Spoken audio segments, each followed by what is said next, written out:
Guda 632 versus Greggly Puff, the Cheese Puff Cheesequake right here. We're doing a special presentation of Final Fantasy Randomizer right here on Randomania, a qualifying match, if you will, for the special Games Done Quick coronavirus relief stream they're going to be doing. So this is our submission for that event, hoping that we're getting in. This is going to be a good race right here. Let me introduce your commentators who will be taking you through this whole event right here. Darren Dries and St. Von Jester. Guys, how is it going over there? It's going really well, Darkmoon. I'm excited to see this match. Guda and Greggly Puff have been around the community for quite a while. They're both really good runners. One thing that we normally see from Greggly Puff is black belts, but with the blessed weapons, as we call it, blessed and cursed weapons, he's taking a fighter instead of a black belt tonight. So that'll be interesting to watch. And how are you doing tonight, St. Von Jester? Oh, I am excited to see this race. A lot of those things that you were just talking about, Darren Dries, the blurst weapons, I've actually not seen that very often. So this is one of our brand new features on Final Fantasy Randomizer. And I am looking forward to seeing what kind of things we can see. We can see +5 caps that are better than silver helmets. We could see Mazamunes that are weaker than, wooden sticks. We could see amazing godlike Vorpals. I am excited to see what's going on. Yeah, the blurst items are really interesting because sometimes you'll get something that's like wooden armor +5, and you're sitting there going, wait, that +5 is actually a lot. This is suddenly mid-game gear for what's like nothing. Alright, we got Ice and Slow 2, Stun and Confuse for the Black Mage. And for White Magic, we've got Harm 3. Life is locked in the White Mage slot, but Guda did bring a White Mage. And Greggly Puff is taking a quick reset to go redo his party, because he found something that he wanted. And it looks like it's most likely Life. The rare reroll. You so often don't see that anymore. Yeah, it's always nice to get that early. Life in first level makes it so much safer to go throughout the rest of the game. And it looks like Guda is going up through the bridge right away. We'll see if he's going to Matoya's cave first, or just going to go over and fight some pirates in Provoca. He just went to the credits real quick, because he's probably going to be taking those bridges out elsewhere.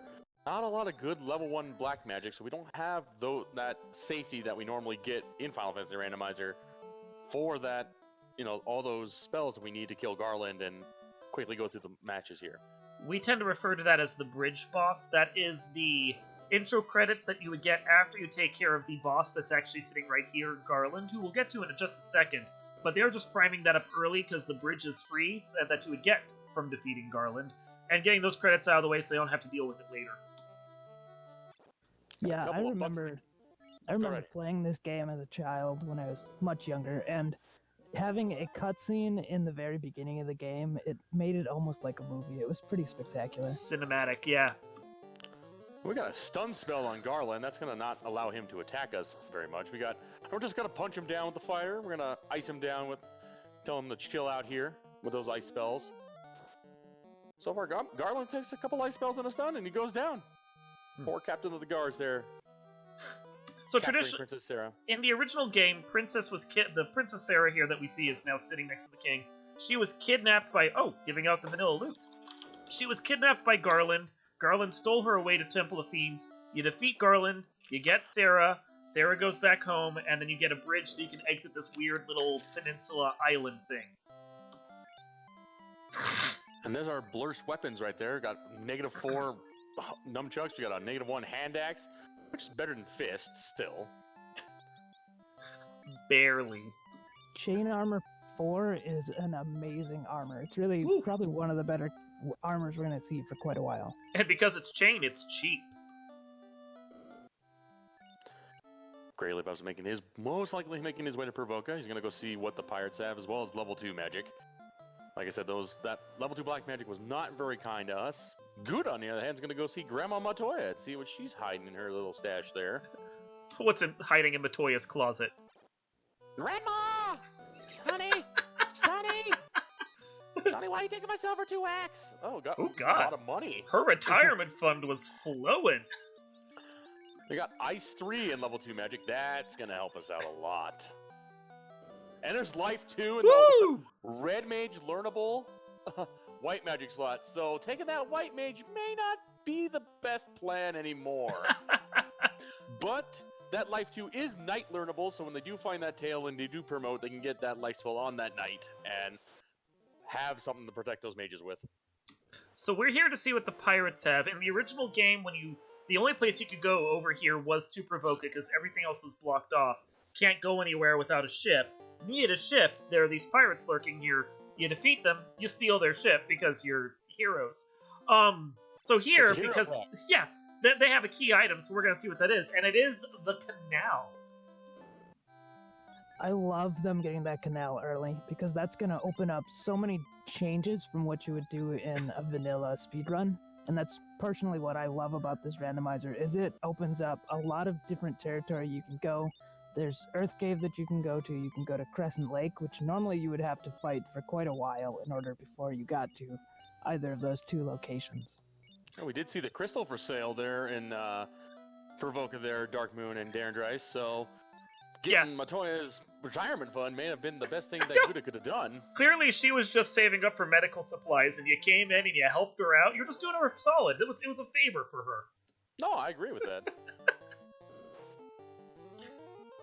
That black magic at level 2 is pretty nice as well. It looked like there was Ice 3 and Temper, which Temper makes your fighters attack a whole lot harder and just makes the end of the game a whole lot easier to deal with.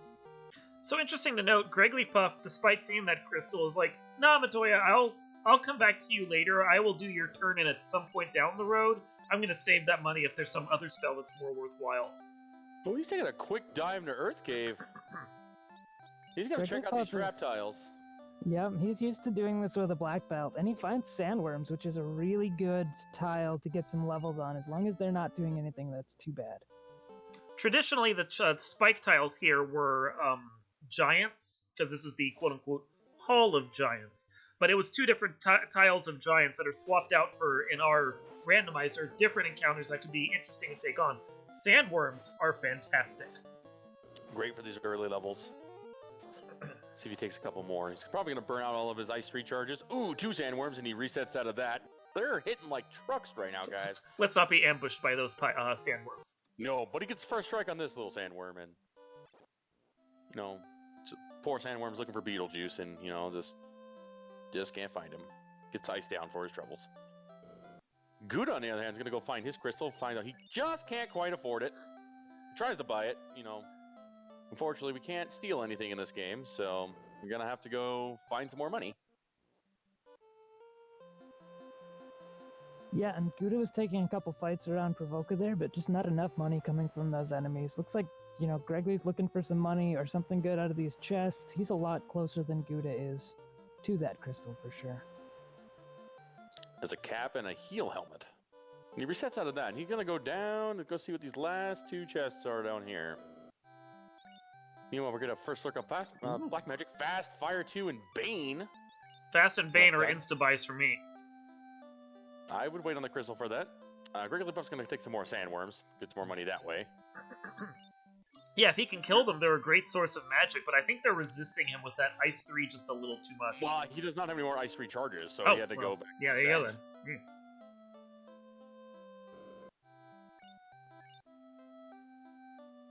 Alright, he's going to go back on the ship. Nope, wait. Deciding. Greggly, make up your mind.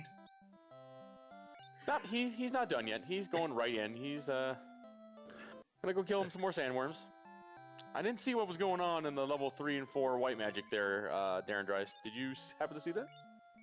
I didn't see what all that magic was. I was just thinking about, if anyone's seen the vanilla speedrun, you will notice a significant difference in terms of walking speed compared to the randomizer. I think it's, 4 times the speed that the characters move at?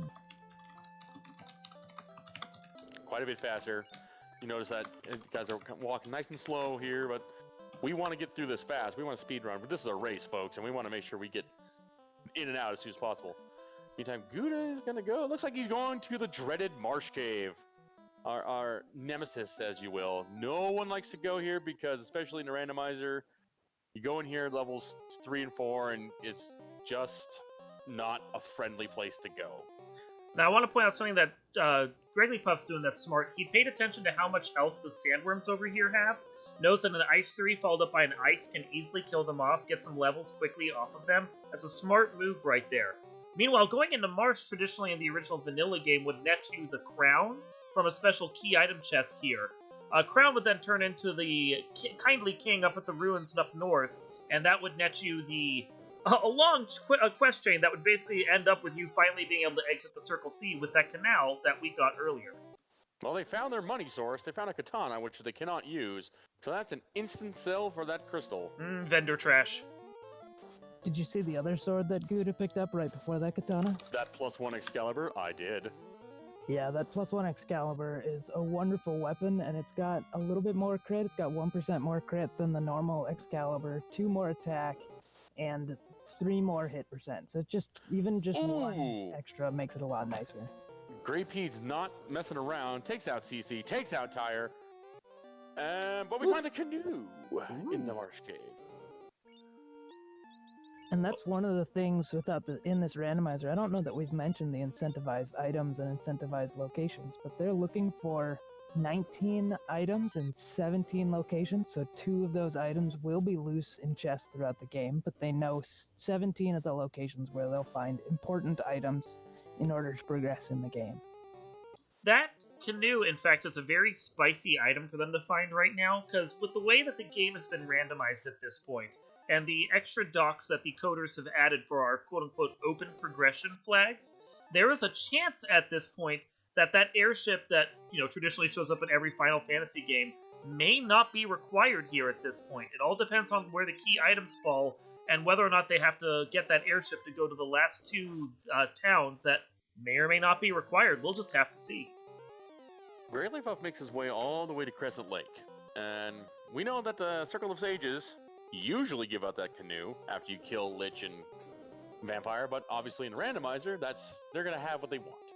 Yep. We do have options that will turn those off, but right now we want to steal everything we can get our hands on. We're heroes. Get our hands on everything. Yeah, we are heroes. We've got this hero tag. We gotta go take these old men for everything they're worth, and we just gotta make sure that these guys keep up the guy. Harm 2, Harm 4, not very much useful when we have some of these spells. Saber on level 6 as well, but we don't have a red mage to cast it. I mean, I don't know. Harm 4 is a spell that I will never discount when you have to go to Marsh Cave and when you have to go to Ice Cave. Harm can do some work. Circle Sages have that rod, so now we're going to be able to get fully into that Earth Cave. And a little bit less of a circle than a massive confused old men wandering around in the fourth dimensional physics. It's just fourth dimensional physics. I just gotta make sure they know. They were looking for the rod. They couldn't find it. And that one old man had it. And... I swear I put it over here somewhere. I'm sorry, I can't find the rod. I don't know where it's at. Guda was also showing off one of the features that is on the randomizer, the NPC guillotine, and one of the features, I guess you could call it, of a vanilla speedrun is running into a bat boss, which is a bat that just stands in front of you and decides to get in your way for what feels like 10 minutes, and we can talk to them and they disappear. Guda taking the chance of finding some good stuff, but he does have that katana, so he can sell that. Picks up his X-Fur, which you can use on big bosses and make them susceptible to things like Brack and Bane. It's one of the many spells that we have fixed in this game now. Ooh, Katana only sells for about a little under $5,000. It's not as good as I would have hoped for. Would you sell that Excalibur? Ugh, Guda says no. Not with a knight in my party. If I'd taken a black belt, that'd be a different matter altogether. Yeah, especially at that with the +1, it could be better than if you find a Mass Mune -5, and so it could be the strongest sword in the game depending on where that Mass Mune rolled in terms of the Blessed and Cursed. Yeah, it's a fantastic endgame weapon that only the fighter can use.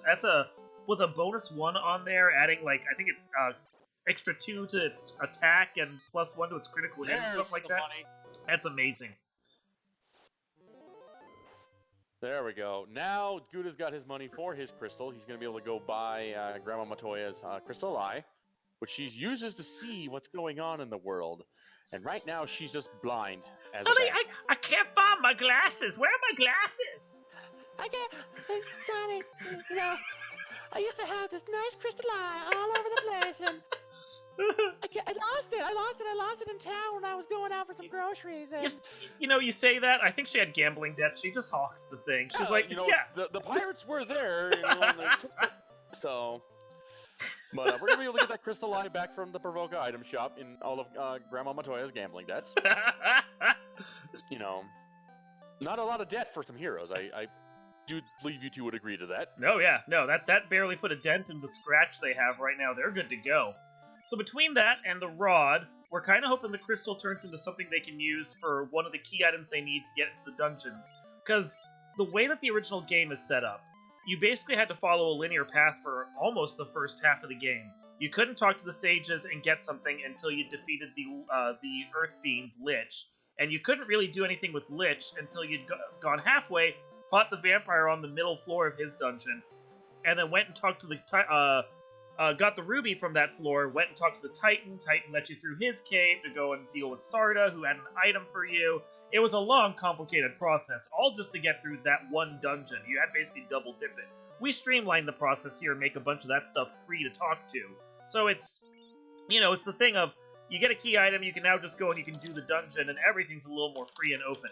What was it that Matoya had for that crystal? I didn't see it, Darren Dries, did you? It looks like Guda has the herb. I actually missed it because he got up there so quick, but he does have the herb in his inventory now. Lovely. So, yep. So, Grandma Matoya traded in the crystal for some herb, and, probably just do some of her cooking. And yeah, it's coriander. Meanwhile, we're going to go visit the Elf Prince, who normally would have the key in the original game.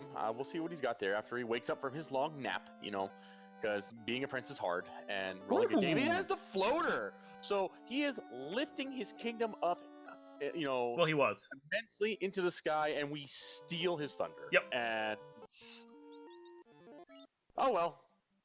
The hero tax. But Guda's going to be making his way down towards the Ryukon Desert, which is where the airship is buried. It is buried in this game, just like in the original game. That canoe, he's going to make sure he makes it down there in time. Doesn't have to worry about that. Little places there that he needs to get there. And floater around the 15-minute or 16-minute mark, and we're going to be able to go grab all the stuff that Greggly Puff just did. It's a surprising amount of vanilla that we've seen so far, I want to point out. That herb from Matoya is the original turn-in for her item. Give her the crystal, she gives you the herb, you can go turn into the prince and do a whole long quest chain there to get whatever it is the prince has, which, as you mentioned, was traditionally the key. The other vanilla that we saw earlier was the fact that Sarah had the loot, and that loot will come into play later.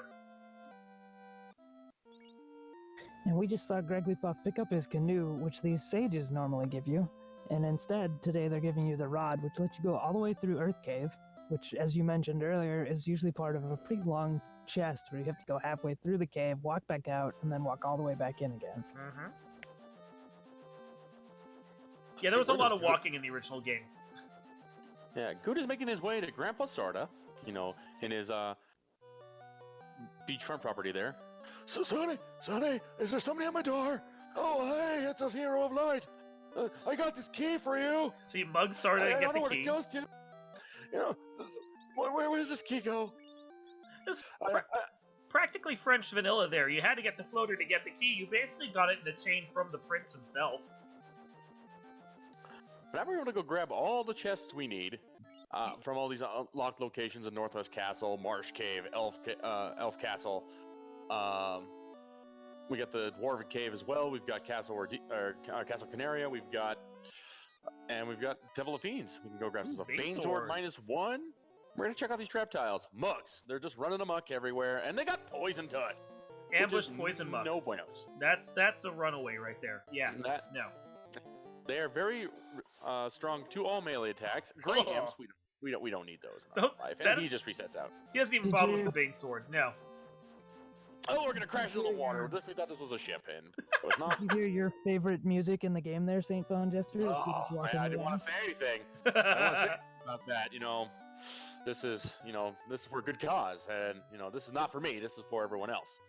The Mystic Key is a vital item, in case you weren't aware. It's not only so you can get into these treasure chests here, they're in the traditional game, you'd go to Castle Canaria. Oh my gosh. Ooh. Gold +5. That's a glorious.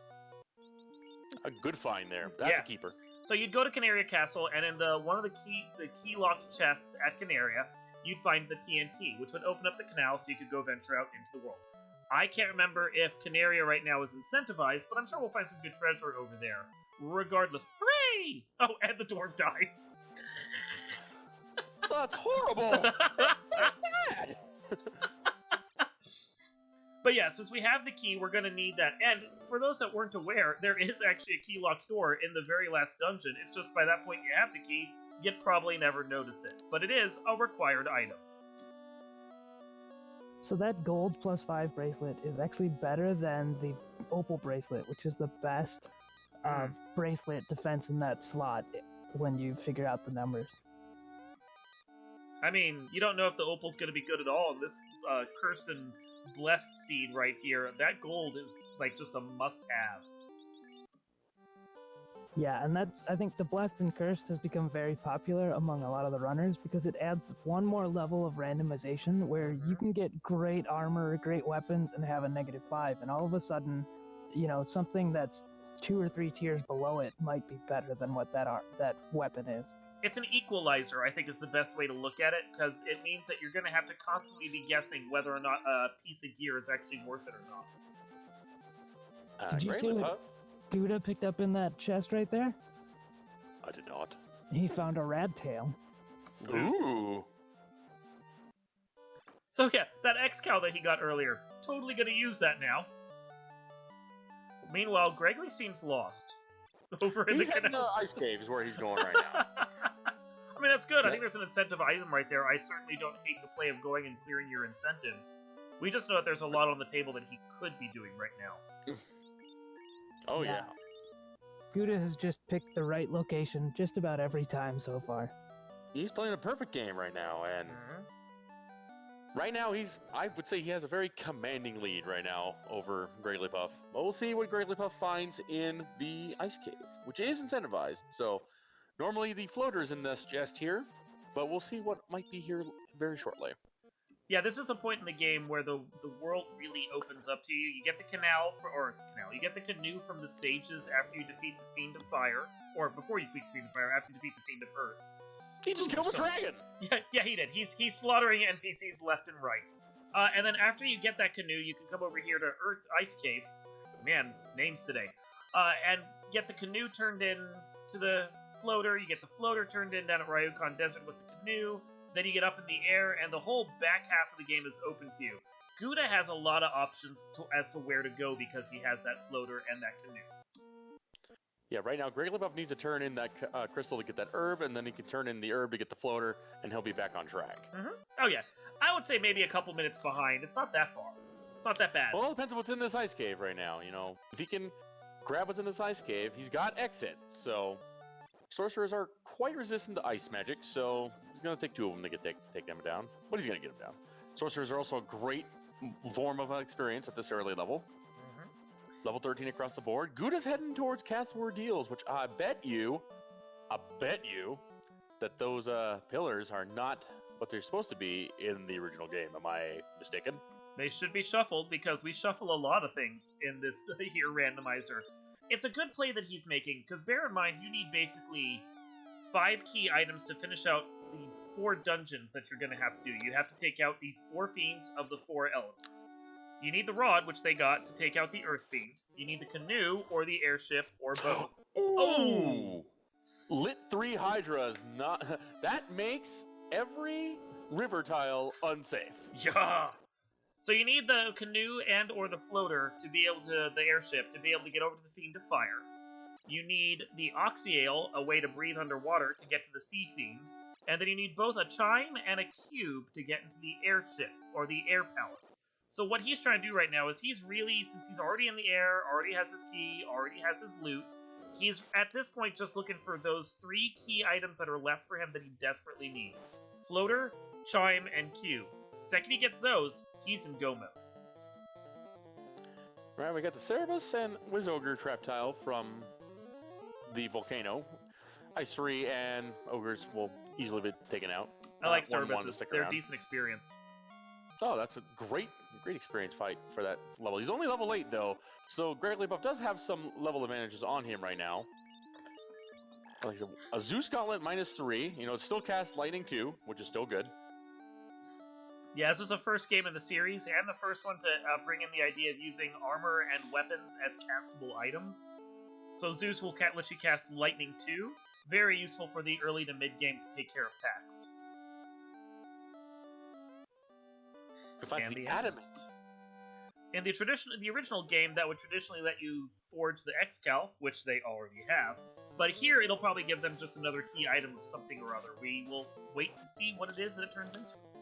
Agamas, though, on this trap tile here in the ice cave, that's lovely. Well, except they're taking a lot to kill. They're great experience, but when they're hard to kill like this, a little less worth it.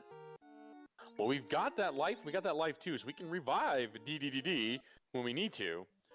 But we got to get out of this fight first. That is going to be the killer right now. Takes a shot. And there he goes. Did he find the Mazamoon? That looks like the Mazamoon he's swinging. That's possible. We were to talk about the game, and we didn't see the Mazamoon. I mean, there's a lot going on. But yeah, no, he was doing like 380 damage for his swings at the level he's at with a nice bladed weapon. That looks like the Mazamoon right there. I'm curious to see what the bonus is on it. Beardy McSwordsmith, our trusty weaponsmith, does have the bottle. And we're going to go take that over to Gaia. Gregory finds a Ribbo -4. That would be the Ribbon -4.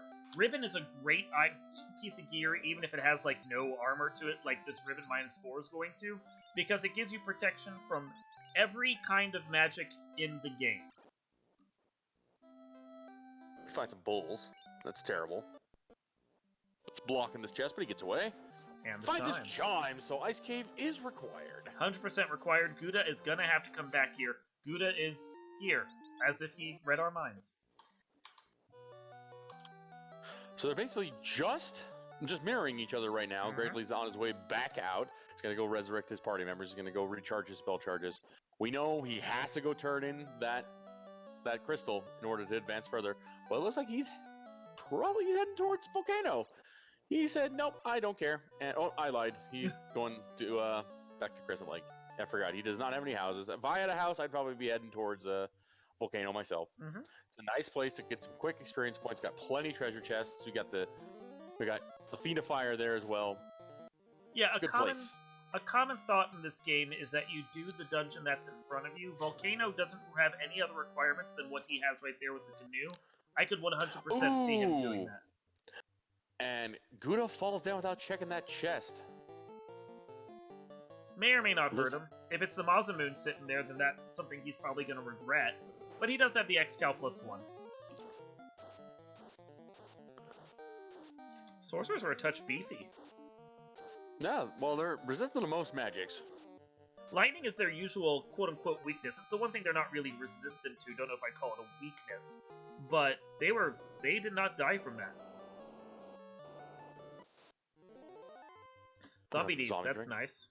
That's Good a good fight fright. right there. Fire 2s and Harm 3s, that'll make quick work of those guys. Maybe. Oh, there's the Excal +1, swinging down. There's another Fire 2, taking him down. Okay, so from what he has in his stash, it's the Mazamoon -4. So I think the Excal is actually technically better, because that's going to take a hit both to its critical hit, as well as to its standard damage. Mazamoon -4 is still going to be a really good sword, but in comparison to an Excal +1, it might not actually be as good. We did find a Vorpal, but unfortunately it is -4. So we've got pretty good weapons, taking out all that, all that armor and all that, everything else we need to take out. But it's nothing I'd throw away. Like, the only thing I'd throw away from what they found are those 2 katanas, because you can't use them. We don't have a thief, and we don't have a ninja afterwards. And you were what were you talking about, Darren? That Mazamoon -4 has one more attack power. It has the same hit percent, but it has 6 crit percent versus 21 crit percent on the Excalibur. So I would definitely rather have that Excalibur. Yeah. Plus, against most enemies, you're going to be getting an elemental bonus, because the Excal will give you a bonus to every kind of elemental weakness an enemy might have. So Gravely just realized he had the crystal in his inventory, so he's going to go check that out. Yeah. He's going to be very happy to find the herb. We'll see if he turns that in afterwards while he's driving around here on this lovely, lovely ship. We might get one of those long stares afterwards when he realizes that he could have had the floater, a good 15 minutes ago. And he's going to also take out Matoya's, retirement fund there. Guda finding this same Agama tile here. He's going to try for it to see how beefy they are. He may have better luck, though, just because his guys are better geared at this point. Ice 3 is a pretty good spell to take out these guys right now, so... Dark, when you were mentioning the elemental damage on those swords, and that's one of the other fixes that's been put into this randomizer, I believe, is in the vanilla game, none of those worked, isn't that correct? That is correct. Yeah, there's a lot of stuff that's actually broken in the vanilla game. What weapons do what critical hits, for example, didn't work properly and is fixed in this game. Elemental weaknesses and bonuses like the Sun Sword, for example, is supposed to do extra damage against the undead.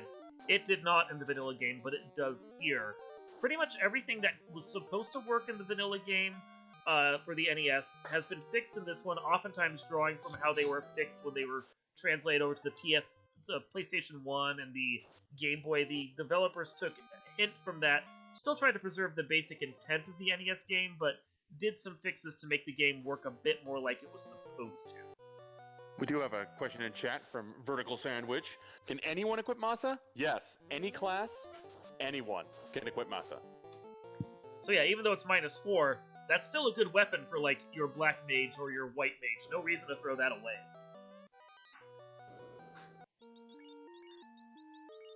And another point in chat is the fact that you can, in the randomizer, buy things in bulk.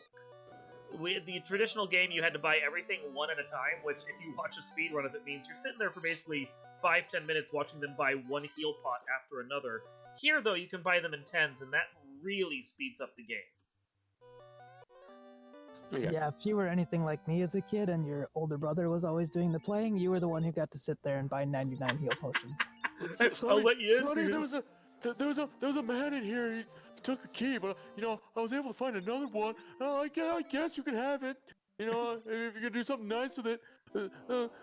He vanished. What's going on? No.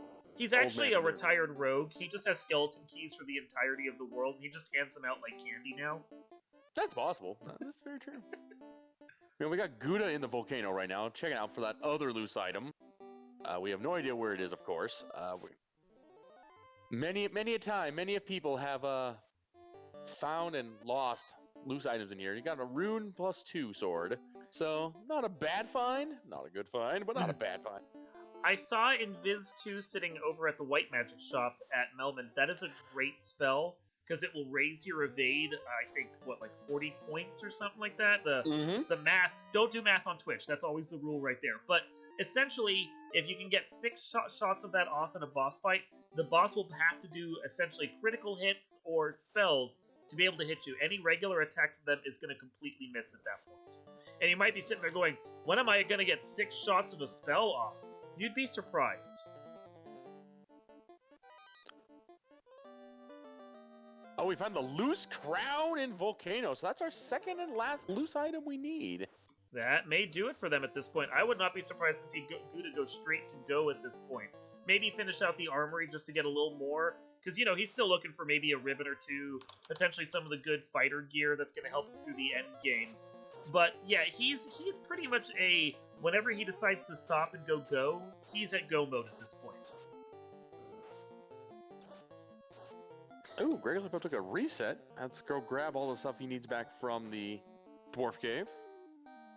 That is something I want to emphasize with this randomizer here, is we know exactly how many key items there are going to be in the whole game.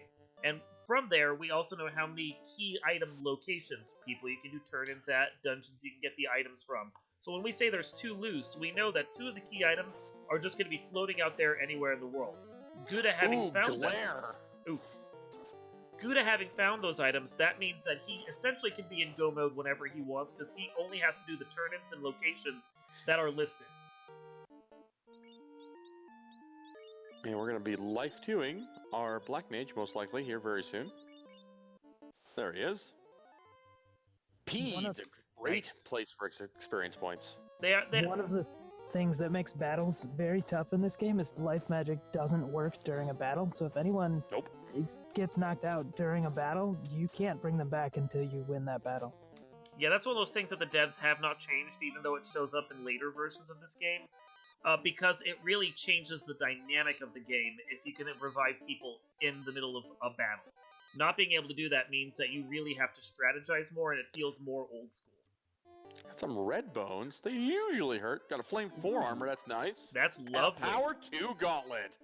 That's going to be glorious to find. Darren, since you're willing to do the math on Twitch while the rest of us try to avoid it, how does the flame armor plus 4 compare to just like a default dragon armor for protection? That I can find you. I actually have a spreadsheet for blessed and cursed weapons. Nice! So You're the man to know right there. it is actually the same absorb and 8 better evade. So it's a better than the normal armor. It doesn't have the All the bonuses. elemental resistances, but it does have resistance to fire, which is always a nice one to have. Ooh, what a great tile. Can we survive it? That's the question. Yeah, if you can take these out, Gasties are what we like to refer to as the fight that broke the experience scaling, because they are worth so much.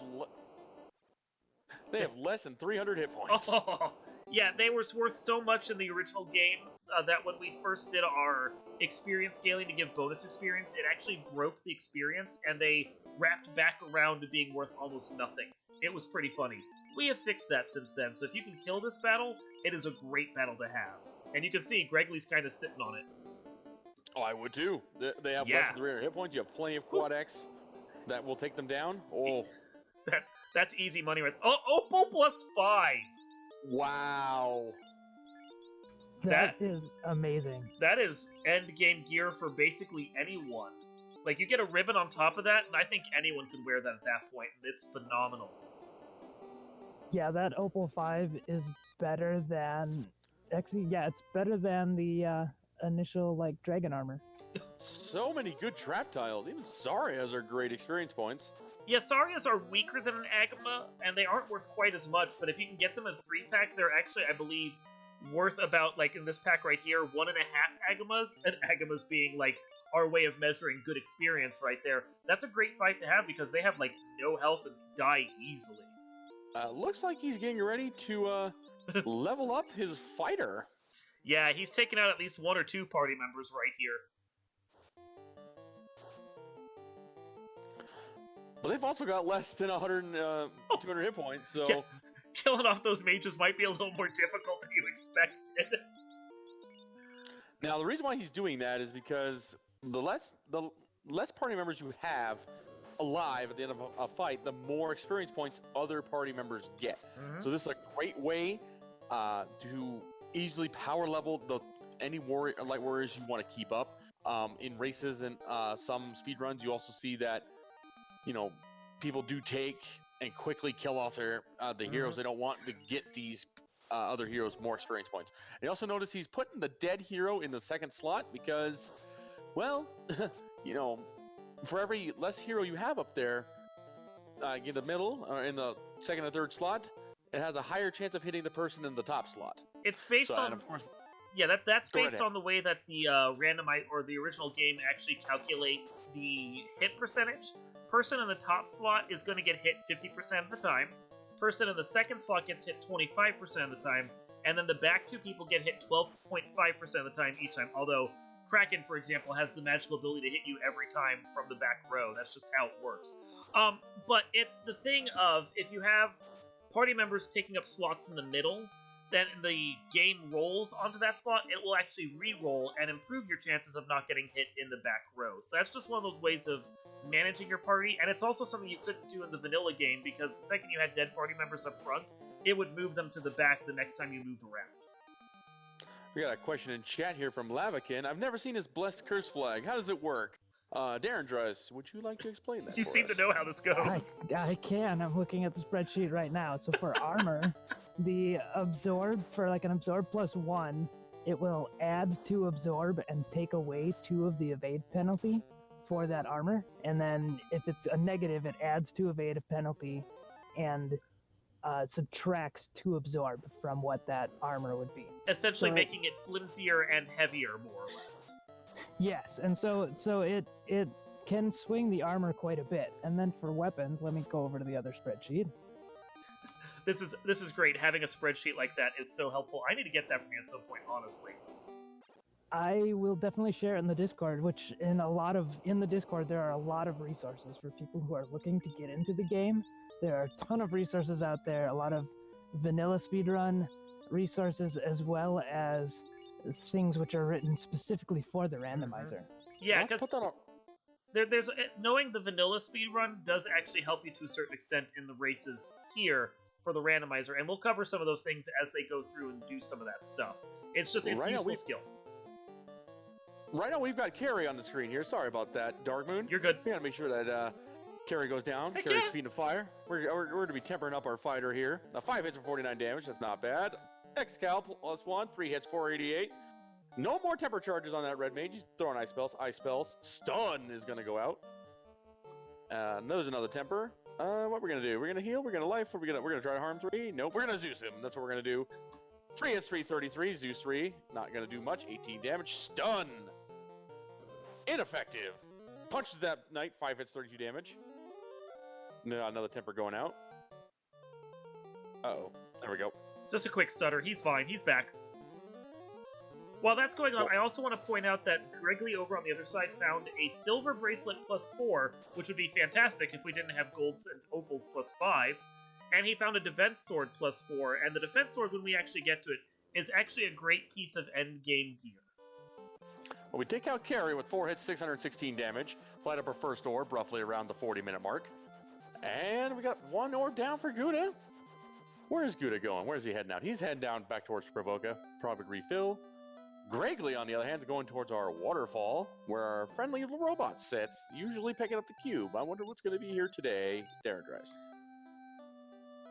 We have a question in chat from Lightyear asking what the scaling is in this particular seed right now. Also, by the way, in case you're wondering, this is not the standard layout for Waterfall. Do not adjust your TV sets. This is a procedurally generated waterfall, so the maze is going to be different every time you roll a seed. So the question on scaling, enemies are scaled between 67 and 150 per stat, so they can be quite diverse in how their scaling happens. And bosses are between 50% and 200%. That was 2 ribbons in the waterfall. That's good to see, but they're both -4, so it's kind of terrible. But that's as you pointed out earlier, Dark Moon, they still give out those resistances to all magics and all elemental damage and everything else you need. Considering that the endgame bosses can have a lot of insta-death spells, even if it's a -4 ribbon, I'm still throwing that on. Now, Guda did have something on his screen. I forgot what it was. It looked like an elf. I didn't. Just took it down with 1 Excal swing. Yeah, he did go see the kindly king, who gave him a slab that had some ancient language on it. And spoilers, I am sorry, but we did not realize this until playing it right now, but the kindly old king was actually Astos the whole time. You don't think so.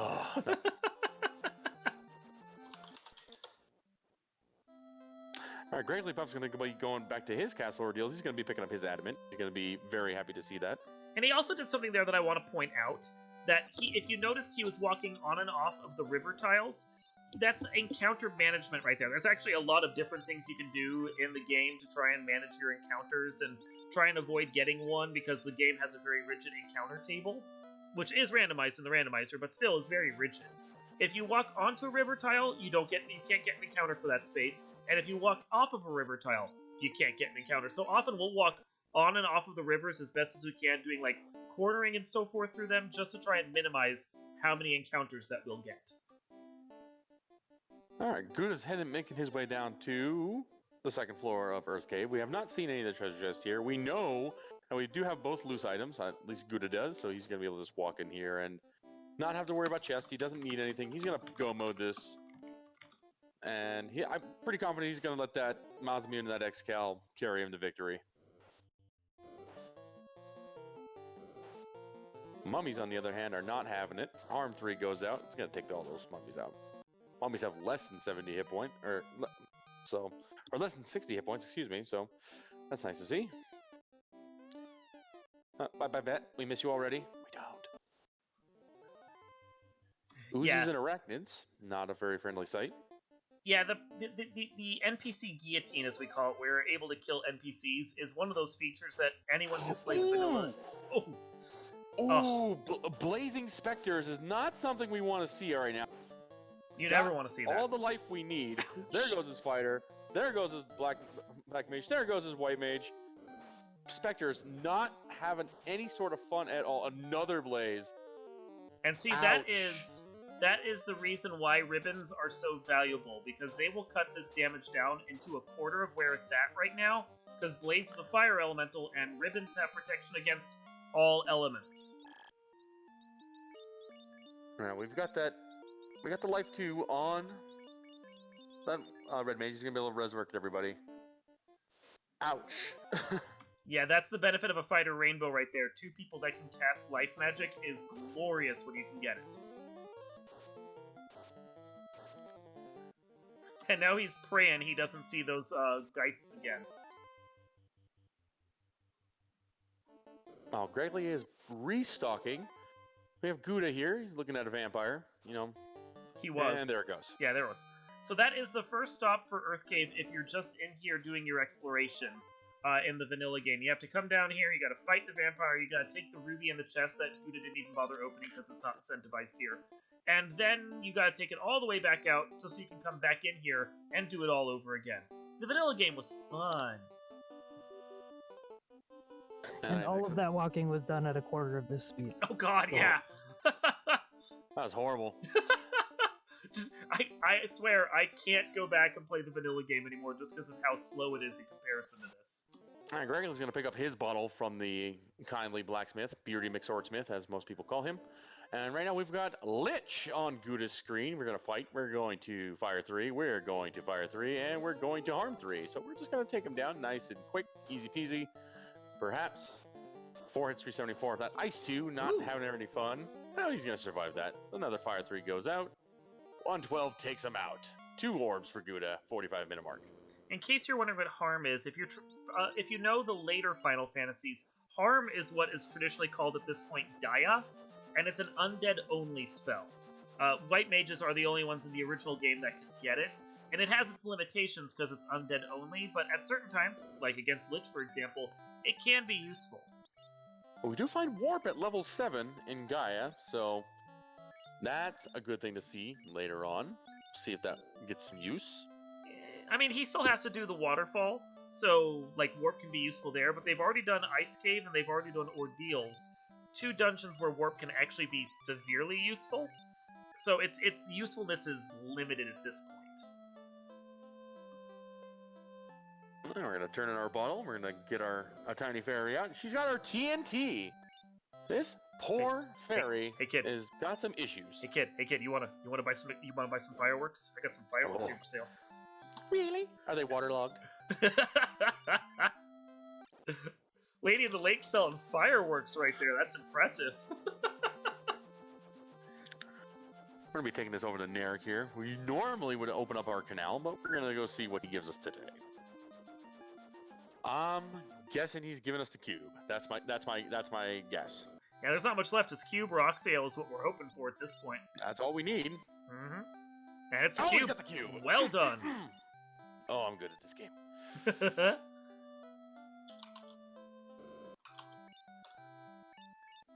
So, unfortunately, he is going to have to double dip the Sky Palace because he was already there once to get some of the gear and to check and see if there was a loose item there. But he might go good. He's going to do Volcano first because it's the dungeon he can do, and then he'll get the loose and be very happy. I'm going to go pick up his TNT, which turns into his cube.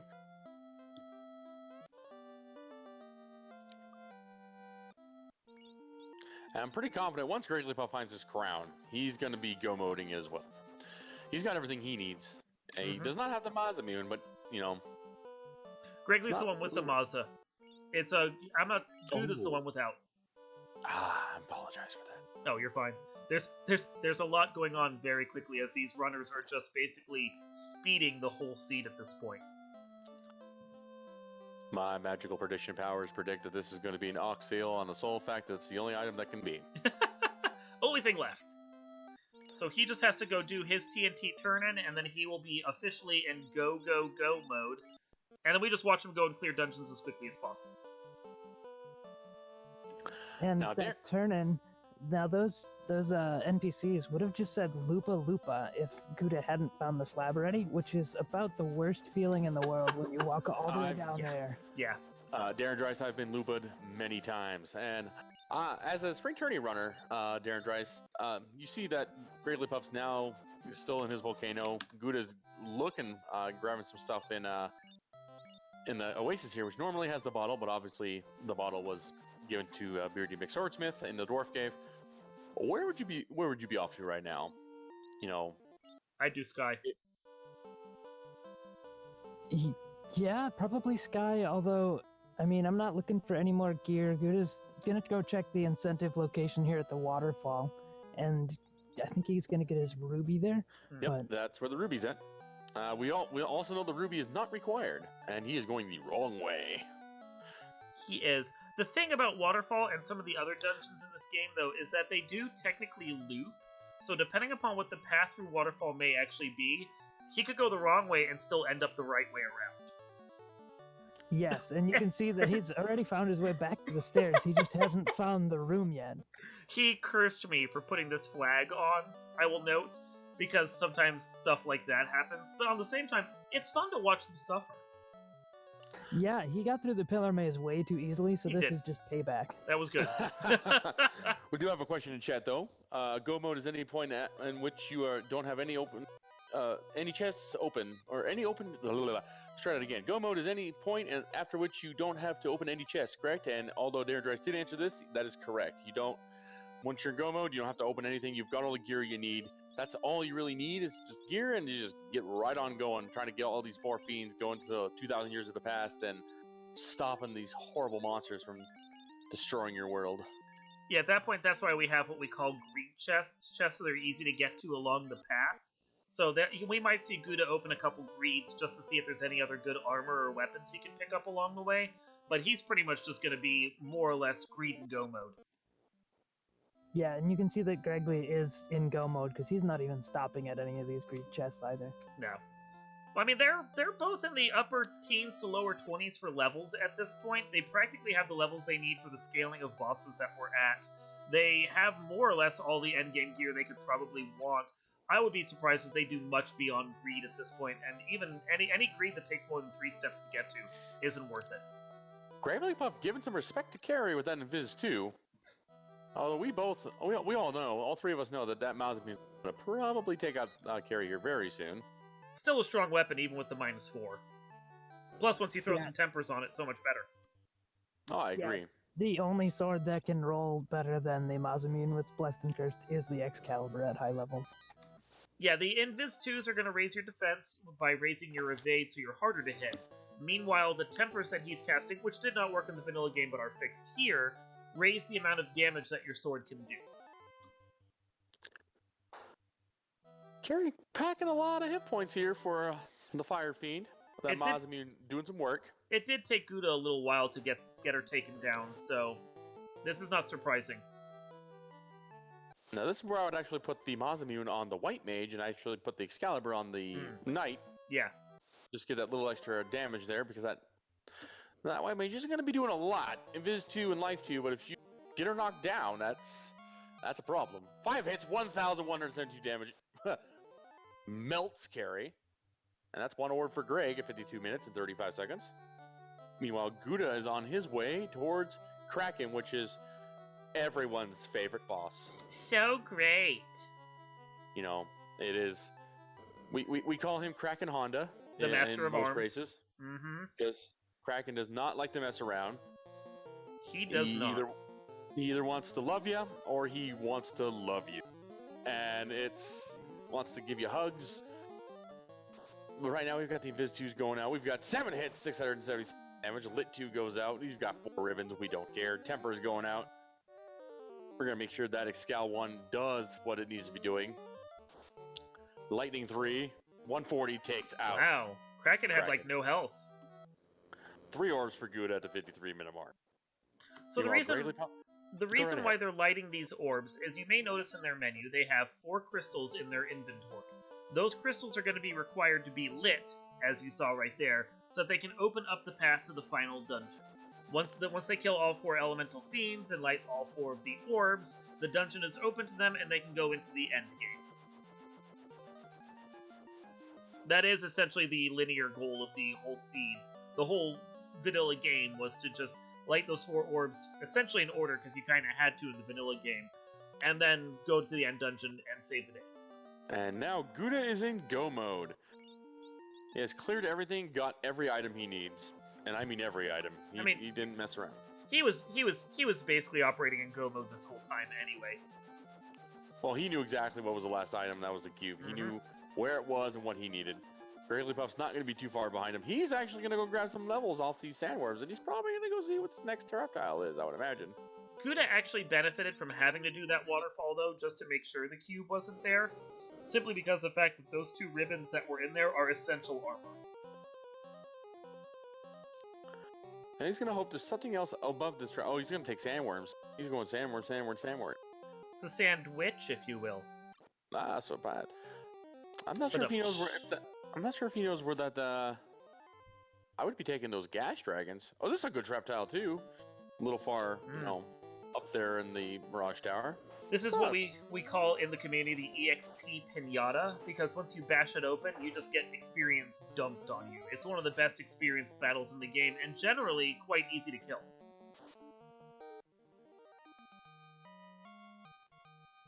And one of the things we saw Guda do in Sea Shrine is he went to the left first on that first floor. If he had gone to the right side, there would have actually been 2 more floors that he could have checked with a bunch of chests. But since he knew that he was in go mode already, he didn't need to go and check any of those rooms or any of the chests down there.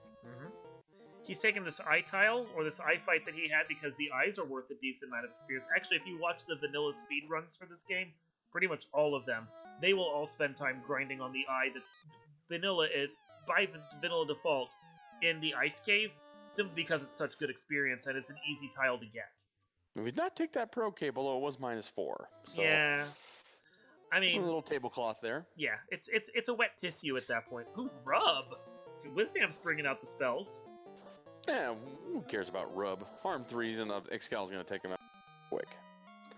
So if you're wondering why some of these monsters have spells and attacks you might not be used to, for instance, Lich had Ice 2, that Wizvamp had Rub, that's because all the skills and spells in the game are shuffled amongst all the enemies that are available. They actually fall into 2 different pools, all the regular enemies and normal bosses that you see outside the end dungeon, and then the end dungeon bosses plus 1 special secret boss. Oh! That was right there. He passes them up. Yeah. Passes up Warmech. They have their own pool of spells that's shuffled amongst themselves. That one robot you saw there is our patrolling Warmech, our secret hidden boss. You might remember him showing up on this final bridge here in this dungeon. Normally you have to like hunt for him and hope that he shows up, but in the vanilla, in the randomizer, we can actually make him patrolling, so if you want to take the fight, you can take the fight, and Guda didn't.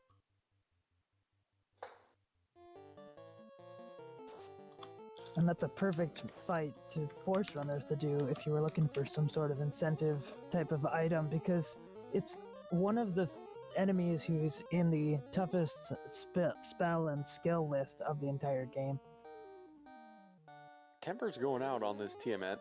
Cure 4, gonna keep that knight up. More Tempers for that Excal. 8 hits, 869. Boop! No more Tiamat. And that's all 4 orbs for Guda, 5733. He's ready to go 2,000 years into the past. So you might be sitting here going, wow, Guda has all 4 orbs while Gregory only has 1. That is quite the lead right there. And yes, but no. Primarily because of the fact that the final dungeon of the game can be horribly obnoxious sometimes. More than likely, he's going to be okay, but 1 or 2 bad wipes, and Gregory is going to actually probably be in the lead at that point. Not if he runs into these blazing specters. Oh, my lordy lord. But he gets away. Oh. Spectre's not messing around. There's usually one group of monsters that just do not mess around. Sometimes it's green Medusas, sometimes it's Spectres, sometimes it's Eye Mages, sometimes it's vampires. There's you know, a little mini boss vampire right there. We call him the vampire speed. You know. And there he goes, as I said. So here we are at about 58 minutes and 45 seconds. Guda is the first of our runners, R2, to try and enter the Temple of Fiends. So there's that loot that you got at the very beginning of the game. He plays it, the slab breaks, and he can go deeper into the dungeon.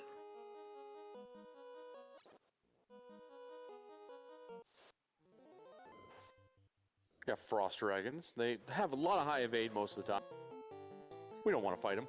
They're a bit ambushy here. Despite the levels that he has on his characters, he still got surprise attacked by them.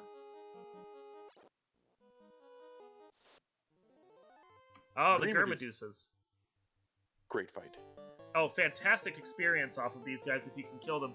We have seen sometimes where they roll a nasty skill, though, and they can be what we like to term our Gurmedusas of death, because they show up regularly on this floor, the quote-unquote earth floor of the dungeon. These ones don't seem to do anything, though, and then you just get a bunch of experience, and it's lovely. Yeah, Gurmedusas with Death Touch or Stone Touch are some of the scariest things, because they usually hit you about 7 times, so they get 7 chances to do it. Yeah. Yeah, there was a battle between Wilkliosas and Tristal from our 2019 tournament, and they had a high ambush, blaze, and death touch, and it took forever for our runners to get past that. We got Lich 1 on Gregory's screen. He's got Fire 3s. He's got Fire 3s. He's going to take him out pretty quick. I'm pretty confident about that. No harm 3. No harm in that. Giving him some fire love right there. Takes him out. Easy peasy. 2 orbs for Gregory. 1 hour mark. Meanwhile, while Gregory was taking on the first version of Lich, Guda is about to take on the second version of Lich, as the floors go essentially in linear order at this point through the 4 fiends. All right, we are respecting Lich here. Most of our players do not do that, but ooh, 40 damage. Okay, he's not hitting too terribly bad. 90 damage from that Fire 3. Yeah, we're okay. Nice fast spell. 8 hits, 769 from that Excal 1. That knocks down whatever that was, that Lich speed bump. Yeah, there goes speed bump version 2 right there. Lich, just due to the fact that he doesn't have much health in either his first or second version, tends to not roll very well even when the scaling is very high. He is generally not a gatekeeper for this dungeon. And Carry 2, on the other hand, could be rolling some high stuff. We got Tempers, we've got Fight, we got Invis 2, and we're going to burn some of our Invis 2s right now. Little concerned about that there, Guda. But we'll see. At least one might not be bad. Carry, on the other hand, does not like that Red Mage. 5 hits, 354. Puts the Red Mage on that knee, though. Lock 2. We're going to temper up this fighter. We're going to wait it out. We're going to see what this Scout can do. 7 hits, 562. That takes out Carry 2. We're down to the water floor.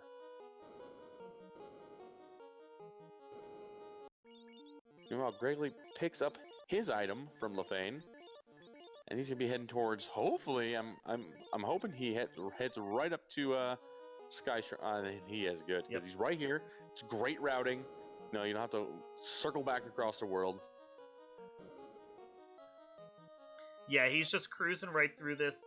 He's gonna have his third orb lit probably around the time that Guda is getting into his own Tiamat fight, and it's really a matter of he needs Guda to wipe at this point to have a chance of catching up because he's burning through these Fiend dungeons real quick. It's just Guda has a really solid lead at this point.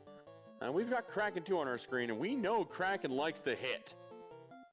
And we'll see what's going. Oh, let's see what we've got here. We're gonna pick up some ruses, tempering up this fighter. There's a nice ruse. That's 2 casts of Invisor. CC goes down with 1 shot. Goodbye. She has a meat shield. You still have life 2 on the Red Mage. That is correct. I got tempered. Quad X misses up from Kraken. 5 hits, 476. And that Excal 1. Not looking too well here. A punch from the Black Mage. We don't care. Lit 2. That's easy peasy. We don't need that.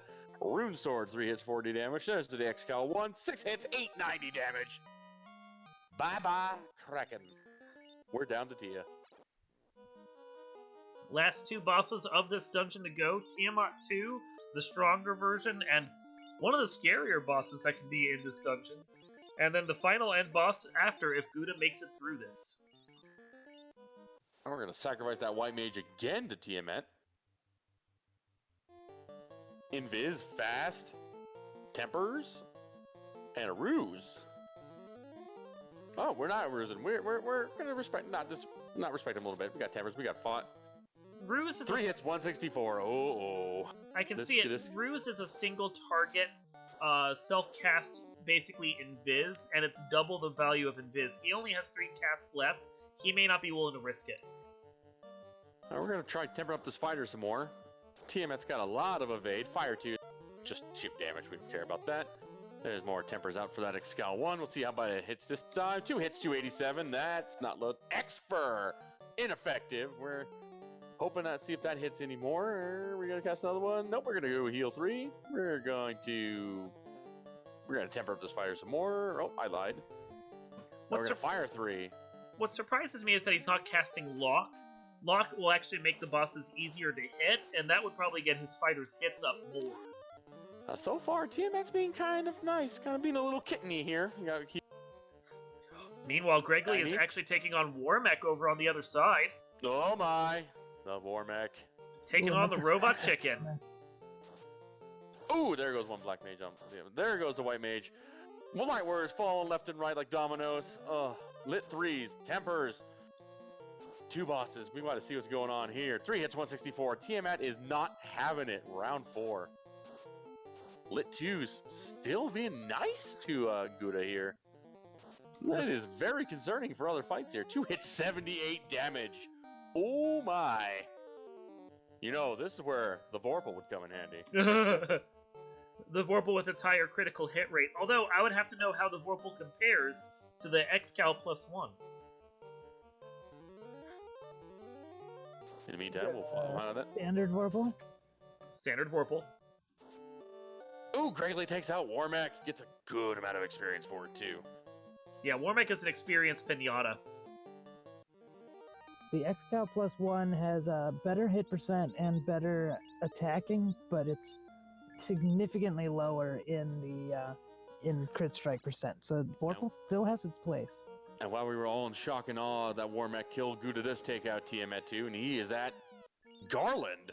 Why is Garland here?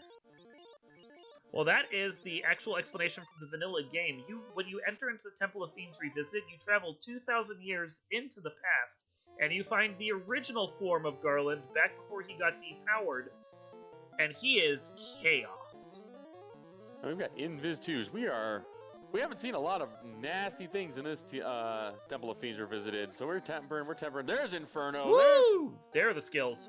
There's a nasty skill we don't want to see. Something concerning that I want to point out, we didn't see any nuclears or nukes, 2 of the most powerful skills and spells in the game, and they're all residing in the boss pool. 4 nuclears, 3 nukes that can be out there, and a strong shot from that Chaos right there. If Chaos comes out with any of those, this party could get wiped real quick. I agree. Let's just hope that Chaos kind of just wants to punch people. There's the 5 hits, 397 from that Excalibur 1. Lit 3, chip damage. Cure 4! Oh! Woo! Cure 4 in the vanilla game, the original NES game, will actually fill you all the way back up to full. So that Chaos, all the damage they did, wiped away. Lit 3. We're resetting the fight here. There's more tempers. We are running out of spell charges. There's a Lit 3. There's a Bane. We're going Bane strats. There's a Power Gauntlet. Bane, ineffective. 3 out of 256, not any good. Lit 3, there's a power.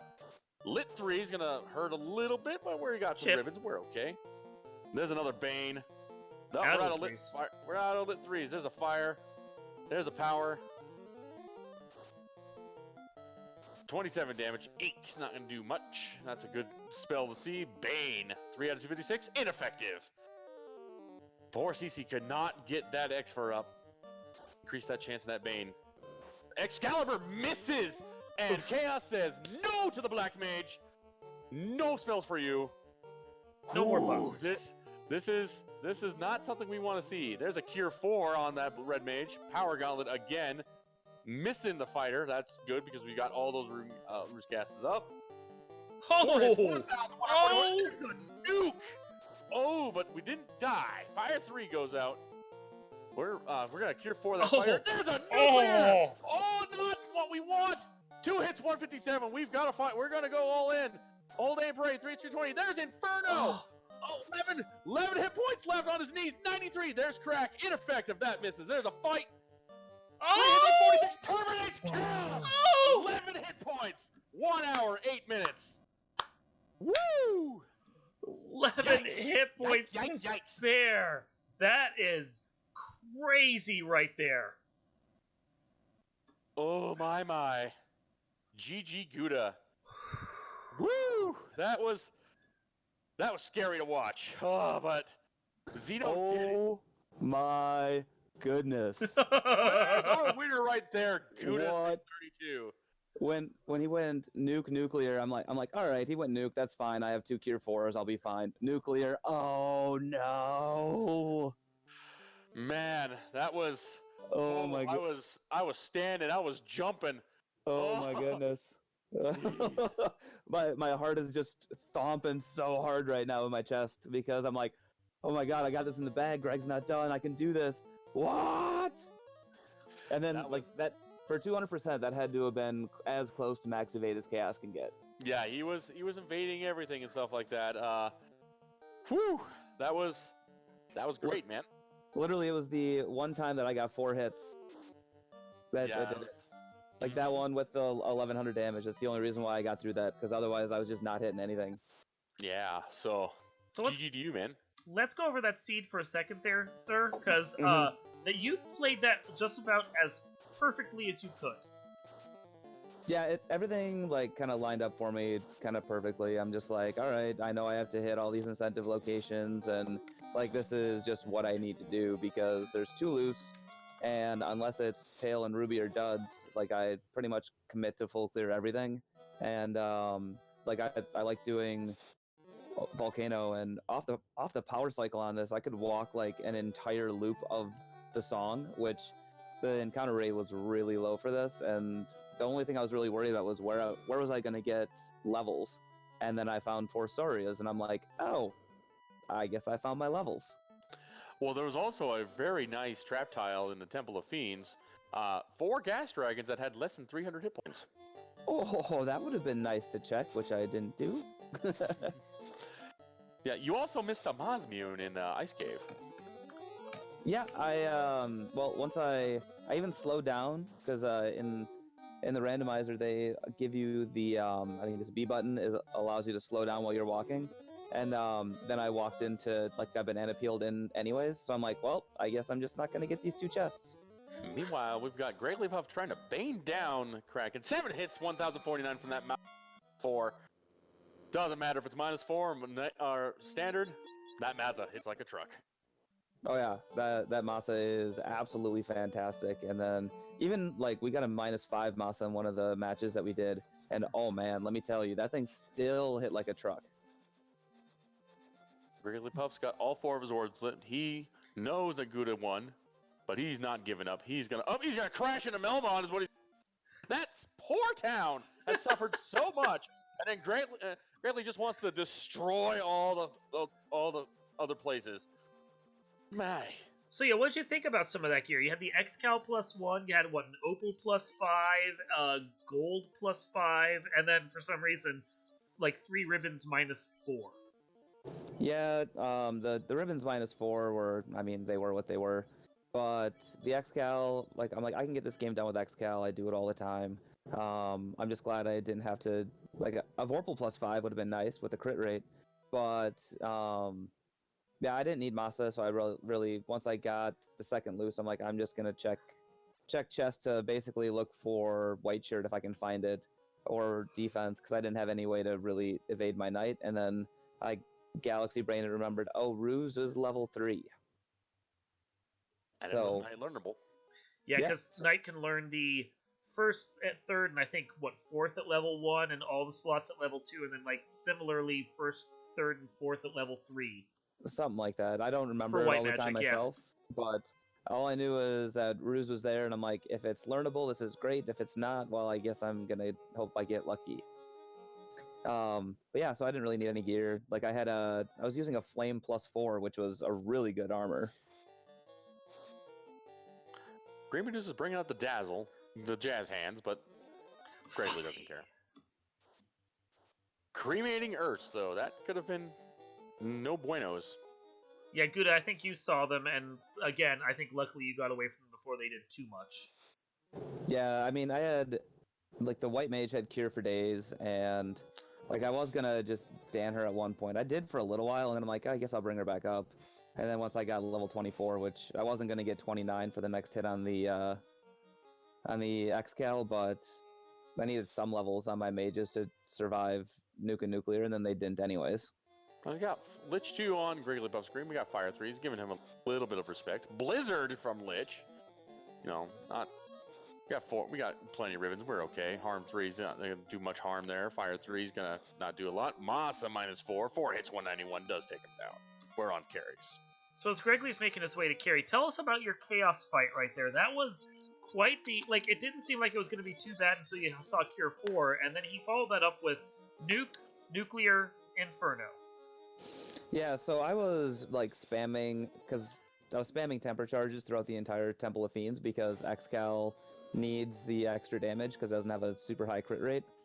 And by the time I got to Chaos, I was down to just a few tempers, and I'm like, well, I need temper, and I should have thrown out Lock 2, which temper, Lock, and Lock 2 were all at the same level, which was awful. Ooh, 4 hits, 167 from that carry. Gross. And I need you to respond. Go right ahead. no, it's all you, SVJ. You got this. All right, we'll keep it going. We got Quad X's going out there. Oh, ineffective on that Quad X. Let's see what's got going on over here. Erased and terminated. Poof! We're on Kraken's floor. Anyway, continue, sir. And yeah, when I couldn't hit Chaos, I was like, well, I was really up in the air, like with my last temper. I'm like, well, the Excal should be able to hit Chaos at some point, and when it does, it's going to hit like a truck, so let's just go this route. And I probably should have gone the Lock 2 route. It would have been a little less dicey. You would have not have missed with that Excel one. Right, exactly. So I probably should have gone the Lock 2 route, but especially since I had Power Bonk, like I could have done like 2 rounds of Lock 2 and a Power Bonk. It really wouldn't have hurt anything. It's just getting that one round closer to that Cure 4, so I was really in the we need as much damage at one time as possible. Ooh. Kraken 2 takes out that second Black Mage there. We don't need no fast spells charging on that fighter. Right? Invis 2's going out. We're on round 2. Nothing. I think you might have tempered the wrong guy there, Gregley. You can see Defense that 4. Gregley is throwing out the... Oh, he did temper the wrong guy. You can see Gregley is using the Defense Sword, because the Defense is that Ruse spell we were talking about, which means he's getting double the Invis charges on that fighter every time he uses it as an item in battle. And now we've got some problems, because we lost both of our temper casters. And we're going to have to rely on that power gauntlet. We found Zeus minus going to do much. There's another shot to right down. Cure 4 on that white mage. We're going to try to keep her up. There's a nuclear from Kraken, but the white mage stays up. That was luck right there. And there's a nice shot from the Masa. 4 hits, 498. 3 hits for 150 in return. There's a Cure 4 on that knight. Got to keep him up as well. We're going to keep blowing out those Quad X. Not going to do any good. There's another Cure 4. Keep that white mage up. Masa, 3 hits, 313. Does take down Kraken 3. But he did burn a lot of Cure 4 charges right there, desperately keeping that white mage alive. That's risky. Whew. And I like the life 2 uses by the knight, because even if all 3 of the other light warriors go down, he still has 1 life 2 charge left to bring up the white wizard, and then that saves all the white wizard charges at level 2. Alright, we've got Tia 2 now on the screen. We got a Viz 2 gals going out. We got Tampers going out on that knight. We know Tiamat packs a lot of hit points and absorb. Guda did have a little bit of trouble with this guy. We're going to try to temper our Black Mage again. That doesn't work anymore greatly. Sorry, buddy. Got a wall. We're going to wall up our guys here. There's another defense sword. It's an interesting move, walling his Black Mage. It basically gives them a ribbon, quote-unquote. That may be the only ribbon or the only Black Mage that didn't have a ribbon, so he wants to try and keep it alive. That's 5 hits for 442 from that Masa -4. Still hitting like a truck, despite the fact that it's a wet noodle. There, got some Zeus 3 gauntlets going out. 18 damage, a little bit of chip damage. Lit 3 is going out, a little bit of chip damage. There's the Masa again. 4 hits, 311. Black shirt, 21 damage. Ink's not going to do much at all. We don't care about ink. Oh, just a quick stutter there from his speed. There we go. 293. 1 hit on that Masa, though, although it was a critical. Whew. Yeah, Tia also had some decent evade and some absorb, so this is where that a Vorpal +5, if you could have found it, would have been absolutely phenomenal. You're speaking my language, sir. 4 hits, 173 from that Masa -4. Lit 3 is not going to do much. Zeus -3 is not going to do much either. More chip damage. Ice 3 on return from Tiamat. It's going to chip down his Light Warriors a little bit. We're on round 5. I am pretty certain that we did find the Vorpal, but I think it was a Vorpal -4. It was a Vorpal -4. Tiamat bringing the Thunderdome out and taking more damage away from that. 4 hits, 434 from that Masa is not going to do much. We are running out of options here. Zeus Gauntlet. And there goes one Black Mage. Retaliates for 3 hits of 260, and that will take down Tia 2. Take out my Black Mage, will he you? almost exited! Woo! That is something that I am so glad the devs put in, the back out of exit, because back in the day, you couldn't do that. You hit exit, goodbye, you are out of the dungeon. He almost exited out of that dungeon, and he would have been very upset. Yeah, I'm pretty sure I did that. And I did that in the duck race once, and that totally killed the time that I was working on. Pulling Chaos, 119. Got Tempers going out. We got a fast. We're going to rely on this Mosmian to carry us. Well, we know Chaos has a lot of evade. Defense 4. 2 hits, 229 on that Black Mage. We're okay. He's going to do his job a little bit. There's a fast spell on that Knight for that Masa. There's a nice Temper spell for that Masa. Black Mage took that shot like a champ. We are running out of Invis 2. We're running down the last Invis 2, and there's Defense Sword going out. And, we're going to finish him off. So there he goes. Meat Shield did his job. Oh, yeah, I agree with that. Oh, we almost tried to temper up the wrong guy. There's a wall.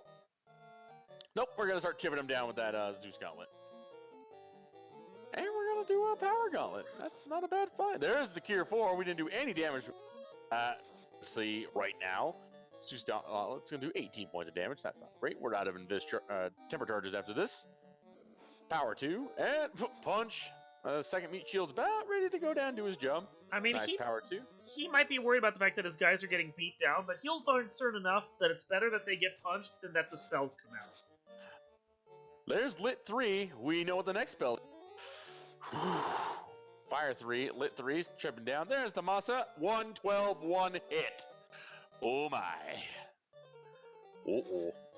That's the feels bad moment. Miss, and we take out that second Black Mage. Ugh. Zeus. Chipping away. Oh. 4 hits, 764. That's the word we want to see. But there's the first nuke. We know what spell's coming right after that. Oh, what's he gonna do? He did not pick up Cure 4 on his Knight. He's gonna try to. There's a zap. Oh, that's a great thing to see. Yeah, the longer he stays away from that nuclear. His next skill is nuclear. Masa hit 2 hits, 172. There's a Cure 4. It's gonna keep both of his Light Warriors up. There's a Fire 3. And we're getting ready to reset his magic table. This is coming around to Cure 4 real quick. Zeus Gauntlet +3, Inferno. So that's all right. We're doing good. We're all right. 111 from that Masa. Zeus Gauntlet -3. There's Crack. That nuclear's on its way. It's right after this Crack. 293. Fire 2. Bane Sword. Ineffective. No X-Fur yet, buddy. There's a punch and it misses that Knight right there. 17 damage from that Zeus Gauntlet. Oh! He does take out Chaos without seeing that nuclear. Whew. He did not see that wombo combo. Lucky. We do have Gregglypuff in the booth with us right now. GG, sir. Oh my gosh, thank you so much. How you guys doing? Oh, scary, man. Yeah, Scary. that chaos was no fun. It had a wombo combo on Guda there with the nuke spell right following right after that was a nuclear. Oh, So we were a little scared for you, especially the fact that Monster was not hitting how you wanted it. Tell us about that. Well, that's what you get when you have cursed weapons. When it's a -4, I just assumed it would still do better than a +1 Excalibur, and definitely better than a -4 Vorpal. So it was Nothing does better than the Vorpal. Yeah, well, I mean, it's still a -4. I don't know. I might be a little biased though. Yeah, I was gonna say. Yeah, it was just it definitely showed on that -4 for sure. Just the lack of crits I was getting and just the overall damage. I mean, I put out like what 7 or 5 stacks of temper and like an additional 3 or 4 power monks and still couldn't do anything. Yeah, that was scary, man. Yeah. Don't worry, Gregory. Even the +1 Excal was not hitting chaos after a bunch of temper, and I think I did like 3 stacks of power bonk. I did pick up lock 2. I just didn't use it because I'm like, I need to get as much damage out as possible because of that cure 4 right away. Yeah, for sure. I mean, it was, and then the lock 2, we had lock 2 on the same spell charge as Ice 3, Quad X, and Temper. So it was just like, I don't know. I just didn't see picking it up. But I pretty much did everything in the game that I didn't have to do.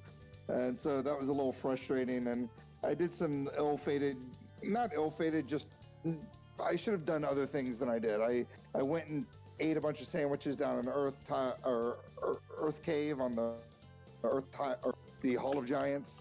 I did that 2 times to try to just gain some levels because I was in go mode at like level 16 and just wanted to be at least level 24 before I went into Topher.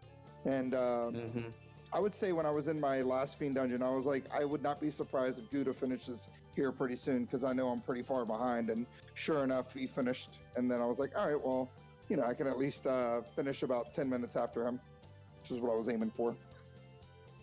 Yeah, and even like, I played the seed really well, but I still felt behind a little bit because I'm like, I was level 6 when I got into the air, and the encounter table was so long off the hard reset that I just didn't take any encounters.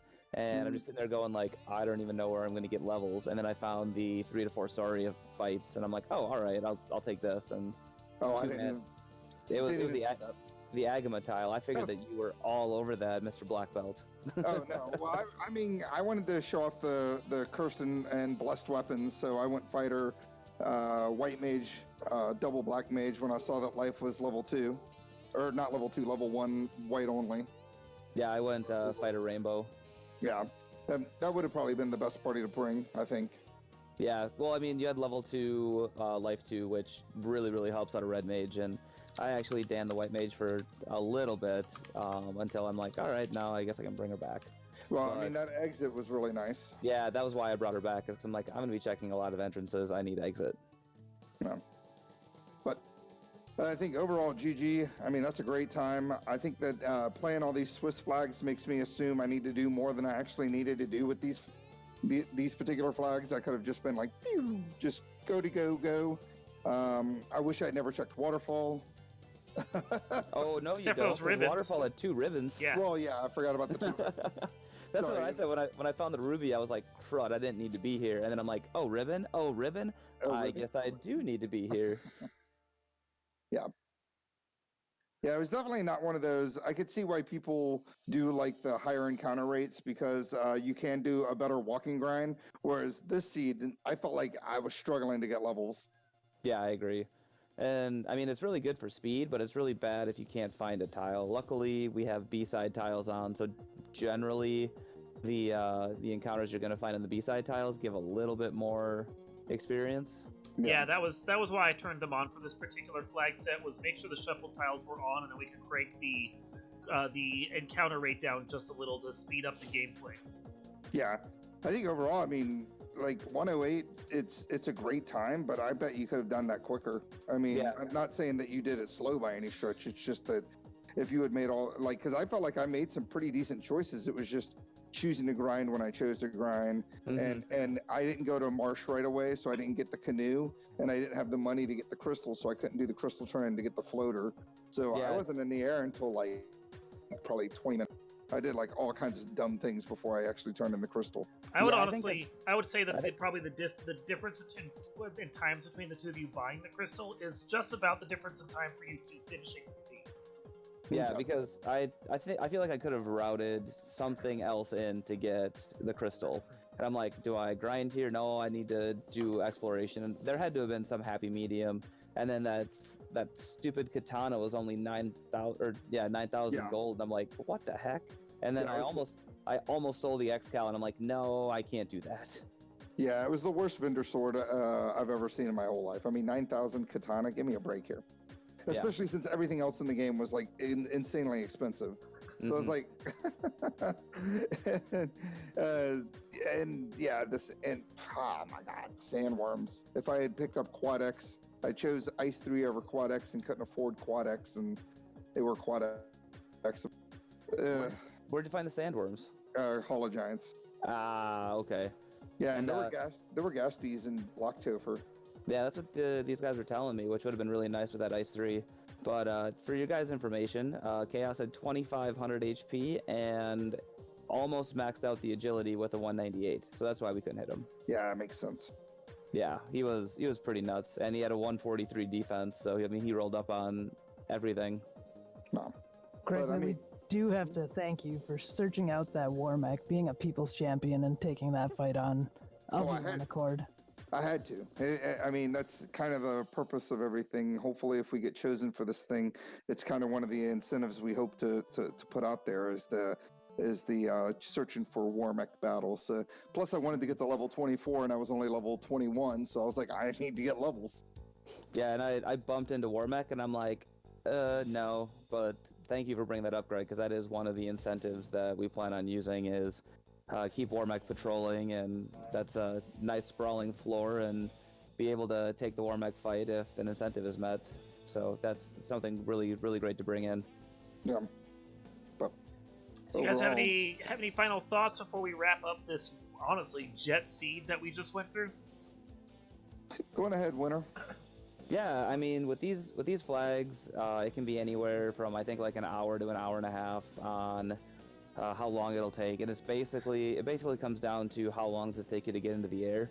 Like if floater is where it was this time, it should be closer to an hour. If it's down in, if it's either an ice cave or down in ordeals, it'll probably be closer to an hour and a half. So, Or not schedule necessary at all? Right. So probably schedule an hour and a half for these types of flags, but the long no encounters off the power cycle was just insane.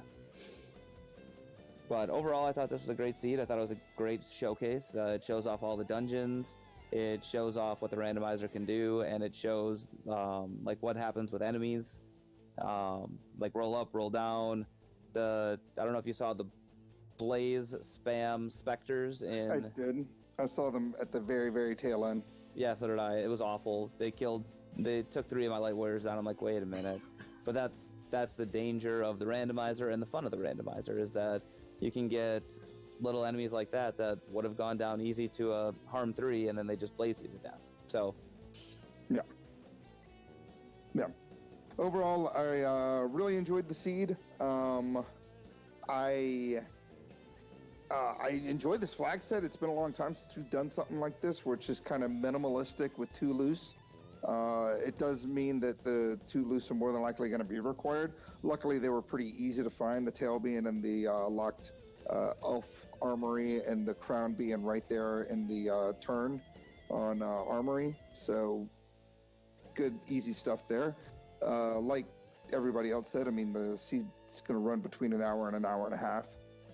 Lowered encounter rate works good in some ways because you can go fast, but kind of, hurts in other ways. Like I said, having a hard time finding levels. Otherwise, I thought it was fun. I had a really good time. It's nice to be able to play a seed where you can just kind of go. All right, Yeah. commentators, you got anything else for us?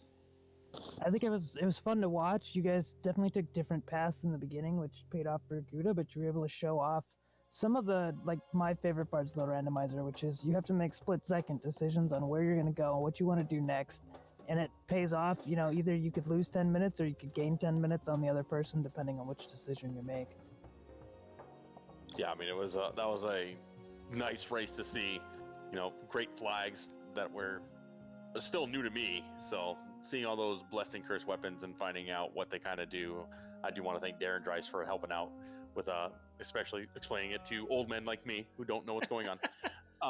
And knowing now that kind of stuff, I'm really looking forward to seeing what else Final Fantasy Randomizer can put out. Plus, of course, we had that really nail biter of finish there from Guda, which really shows just how close it can get sometimes. Did you almost wipe? I had 11 hit points left on my knight after he nuke followed by nucleared me. I was not a wipe away. I don't think. I think if you could have made it back through, you would have still beaten me. But man, I would have made it even closer for sure. It would have been really close. Yeah, because I think Topher was almost 10 minutes for me, and it was all because of the Tia and the Chaos fights. Yeah, Tia was pretty rough too. Tia had just so many hit points. I was like, every time I thought I was going to win, I just started throwing out chip damage, assuming that the next Master Strike was going to actually do something, and then it never did. Yeah, I believe when I pulled it up in Hackster, Tia 2 rolled basically max HP at 2100 and basically max evade at 180. Of course. So, with everything kind of rolling pretty average, of course Tia 2 and Chaos have to roll up. Mm-hmm. All right, guys. Well, I think that's pretty much going to do it for us. SVJ, do you want to take us out of here? Oh, of course I will. I do want to thank everyone for joining us tonight. I thank my commentators, Darren Drice and Dark Moon. Thank you guys for helping us out and putting this on for us. I do want to thank Guda, and I do also want to thank Greg Lipa for running this with us. I want to thank Randomania for supporting us, making sure we can give you guys this great GDQ submission. I do also want to thank GDQ for even taking the time to look at this. You know, we want to help out the best we can. We want to fight the good fight. We want to do what we can for our fellow gamers. I also want to thank the fans of Final Fantasy Randomizer for sticking with us. That nail biter finish, that was amazing. And thank you guys very much. And for everyone here, please, everyone, don't forget to revive the power of the orbs. Good night.